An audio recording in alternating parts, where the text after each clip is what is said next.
What's up everyone, it's Dave Wallace from the Medal of Honor channel, and it's time once again for the monthly vinyl collection update.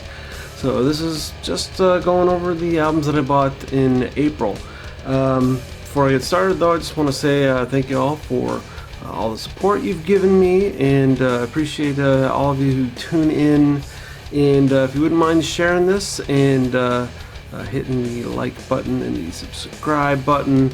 I think I'm only just like 2 or 3 subs away from hitting my 500 mark, so probably this week I will put together the next vinyl challenge that I've been promising to put out.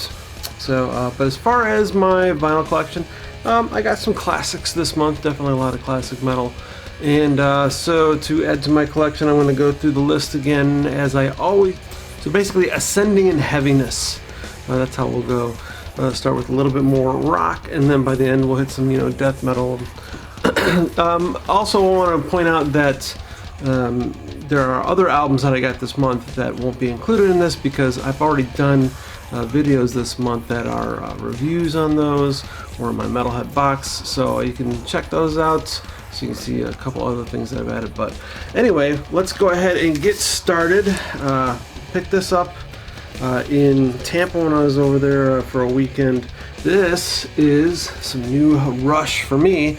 It is this Agora Ballroom live recording in 1974. Now, this is an unofficial album. I think technically a lot of places won't sell it, but it's not illegal to buy it. So I bought it. Someone that didn't mind selling it. And it's a really cool recording. It's definitely, you can tell that it wasn't meant to be recorded as an album as far as like the audience sound, but it is Rush, so the performance was great back then. And Neil was still fairly new in the band. Really cool thing about this is Neil playing with the band, getting ready to do the Fly By Night album. They actually played a couple songs from that on here, but just hearing some of the songs from the first album, and the way that Neil plays them on here is pretty cool. Also, they do a cover song on here of Larry Williams. The song is called Bad Boy. So pretty interesting. And then the other cool thing about this one is that it came in vinyl in white. So there you go. Nice solid white. So anyway, that was definitely a cool addition. Up next, I had to get my hands on this, and should really have all of their albums by now. It was one of my favorites in high school. Rat, Out of the Cellar, classic. What was it, 1984, I think? This was on Atlantic Records. Definitely was, like I said, one of my favorite bands. One of the first bands that really got me into hard rock and heavy metal. I just kind of idolized these guys when I was first starting high school, and one of the great things about that was when I tattooed in LA, I got to do a couple of tattoos on the vocalist Stephen Pearcy, and he actually put me on a guest list for a show he did at the Whiskey. So that was really cool. I actually went up to the window thinking I'm not going to actually be on the list, but I was, and so it was cool just to see, just be inside the Whiskey and just all this, cool nostalgia that I grew up on, just seeing, Stephen there and seeing him play. It wasn't really a good performance, to be honest, but it was cool, and so the 16-year-old kid in me was super stoked about that. So anyway, adding some Rat to the collection. Up next, I've talked about this band before. It was my very first concert. Saw them open for Stryper. And this is Hurricane. This is their second album, Over the Edge, and this is a really good album. There's the back cover of the guys there. And interesting thing about this band, first of all, they did a really good cover of Allison Cooper on here, I'm 18. But this was a cool album back in the day. They were kind of a little bit more, not as edgy as, some of the bands were, but just some of the names of, first of all, let me pull this little sheet out here. I mean, Kelly Hansen, for one, is he's now the singer of Foreigner, has been for quite a while now.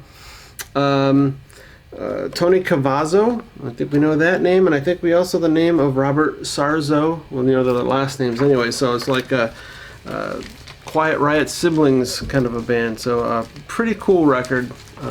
one that I really enjoyed a lot back then, and I still think it sounds really cool. Up next, had to add some more Kiss to the collection. Kiss, this one is it's the debut, 1974, Casablanca Records.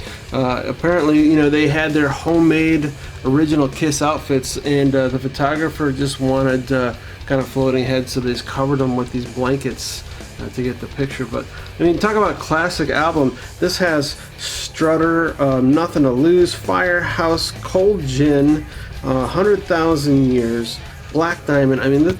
This is a killer album here.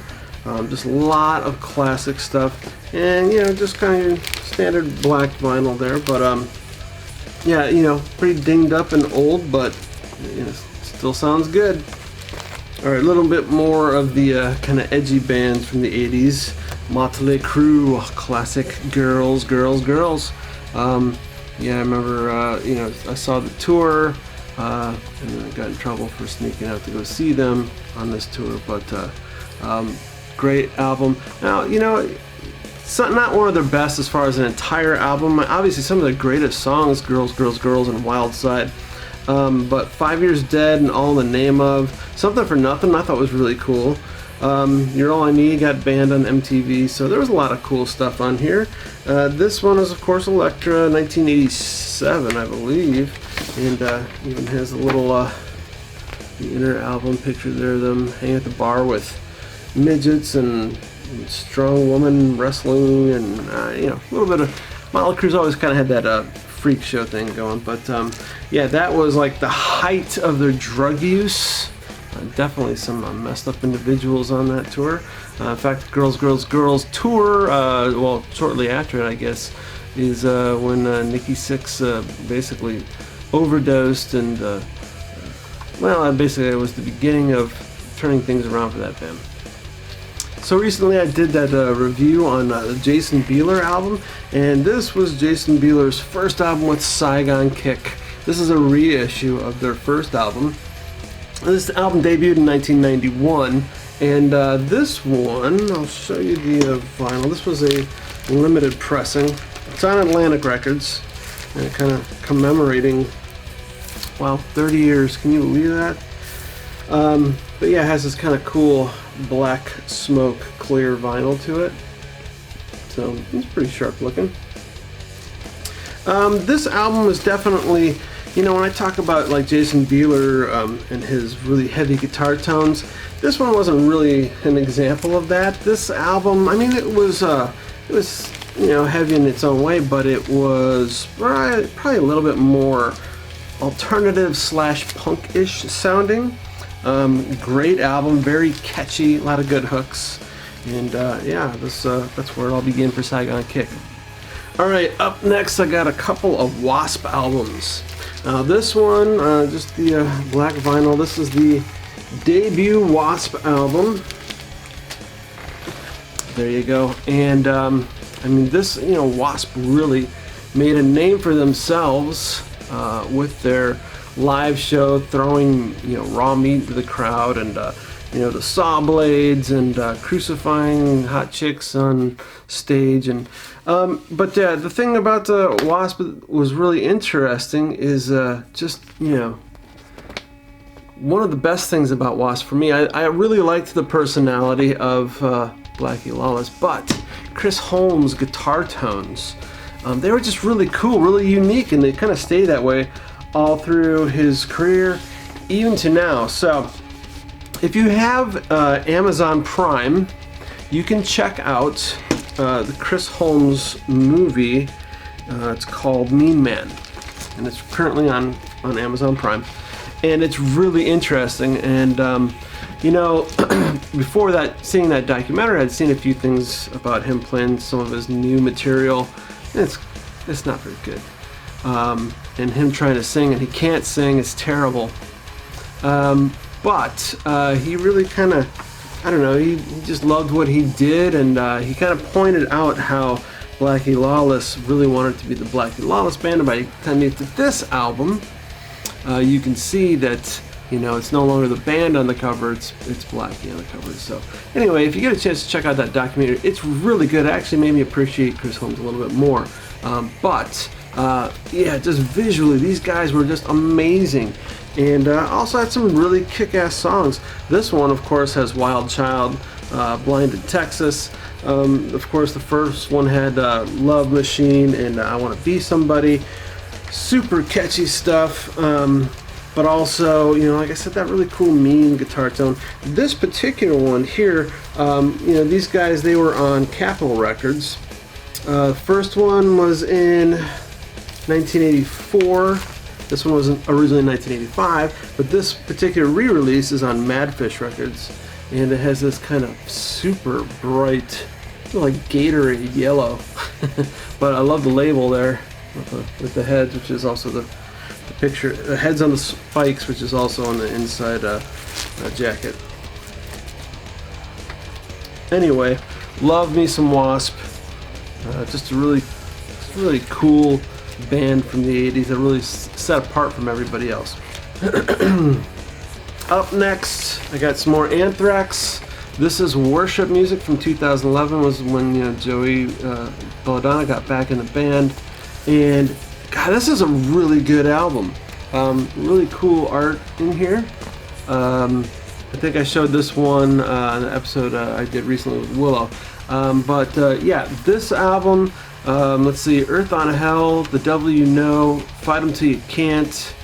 In the end, these songs I think have all been played on Liquid Metal quite a bit, and it's a really good album, really good comeback for these guys. So, as far as the vinyl on this one, yeah, we got some semi almost clear, or it's not clear, I guess, but it's pretty translucent orange. So anyway, so that of course is a killer album to add to the collection. Any Anthrax is good to add to the collection.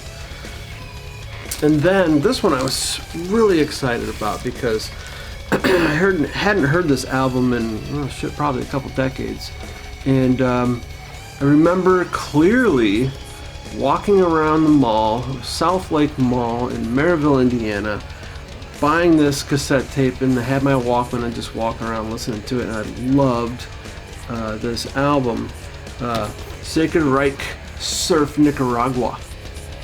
Really cool album.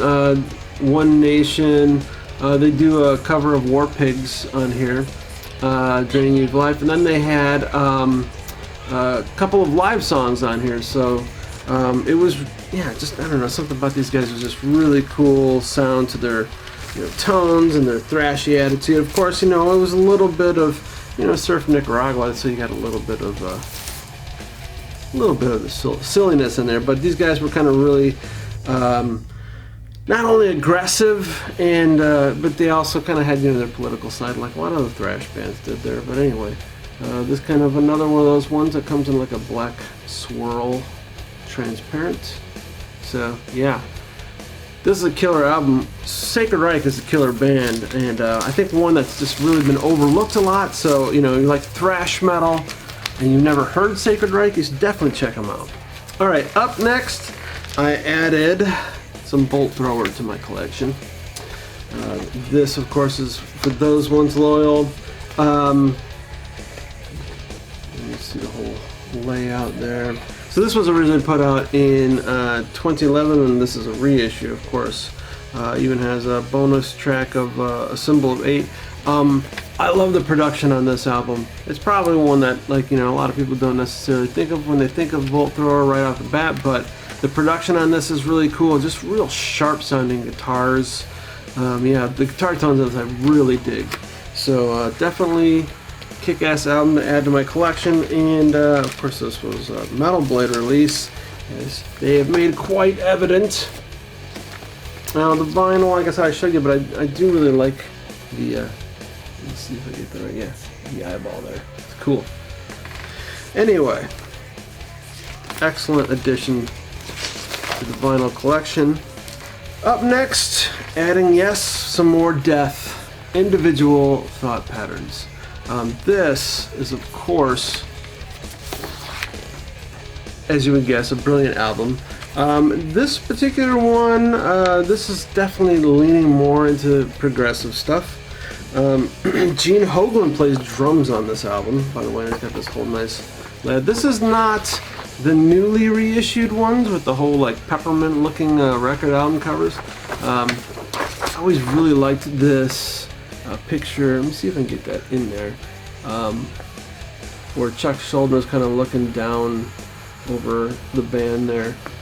But yeah, really just great album.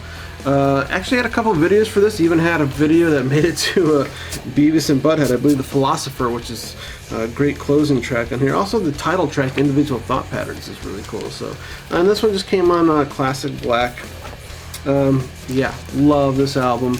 The fretless bass is very prominent on that album. And finally, like I said, I've got other stuff that you can check out on my other videos that I got this month, but the last edition is Emperor. Had to get this one. You know, one of my favorite bands, Prometheus, The Discipline of Fire and Demise. The opening song, The Eruption, which has that very kind of classical style sound to it, and then it builds up into heaviness. I love that Ishan really on this album shines a lot with the aggressive vocals, and then suddenly the more operatic vocals that he does. I've said it before and I'll say it again. Ishan, musical genius, definitely. I don't think that there's anything too intriguing about the inner sleeve, but the vinyl on this one is a clear vinyl. Pull it out. There's a little bit of a kind of a smokiness, milkiness to it, I guess. But definitely an excellent album.